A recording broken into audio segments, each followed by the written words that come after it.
What do you know about the Scott Andrews story? I'm as keen as everyone else to get into that story. I'm chasing it. I'm aware of that individual. He's vouched for, as you know, by Lou Elizondo. His book is apparently out in July, August, Oh, and wow. Okay. what he describes mirrors very closely what I'm being told by Jake and his team and by other people. And is his Look, just to make the point, what's really interesting about the Scott Andrews story, and it sounds crazy, it sounds like an episode of Stranger Things, but this is meshing with what I'm being told by people who've been in the psionics program.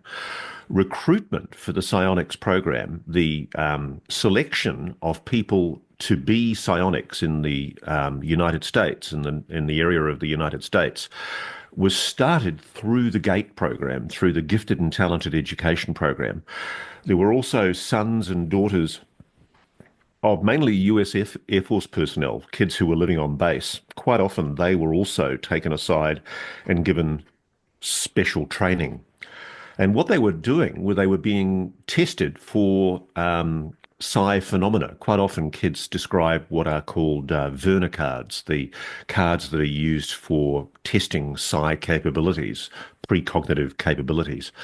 And what's really interesting is Scott Andrews, whoever he is, that's not his real name. right? He describes in the blurb that's been published by his agent or his publisher, he describes being suddenly being made aware of records that he found after his father's death that showed he, Scott, had been in the Air Force and given some kind of commendation at the age of 9. Yeah. And I know that sounds crazy, but what I've discovered is that prepubertal kids have a neuroplasticity about their brain that makes them more able to be, how does one say, manipulated, trained, Conditioned. conditioned to use the psi phenomena that they have inherently.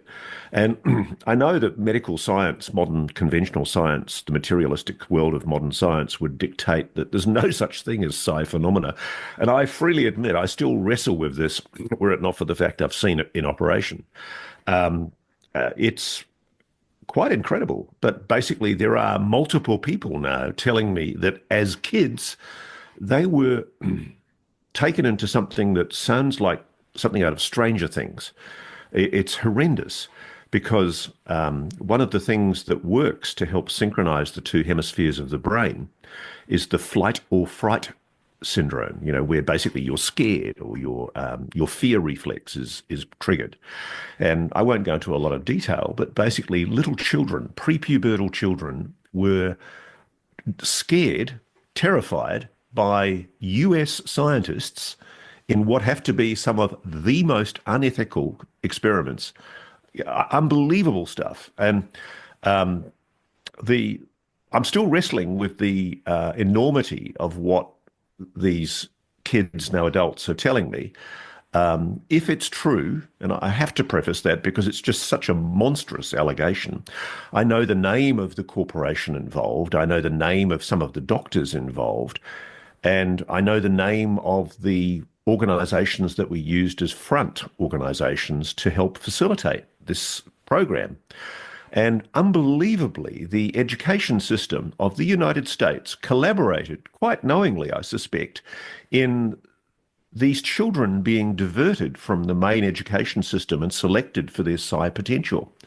And I don't for the life of me understand how this can possibly have been allowed to happen inside the very ethical world of modern education systems. But the evidence is there in school paperwork. And it's horrendous, James. I mean, I'm shocked at what it reveals. And that's one of the stories I'm working on at the moment.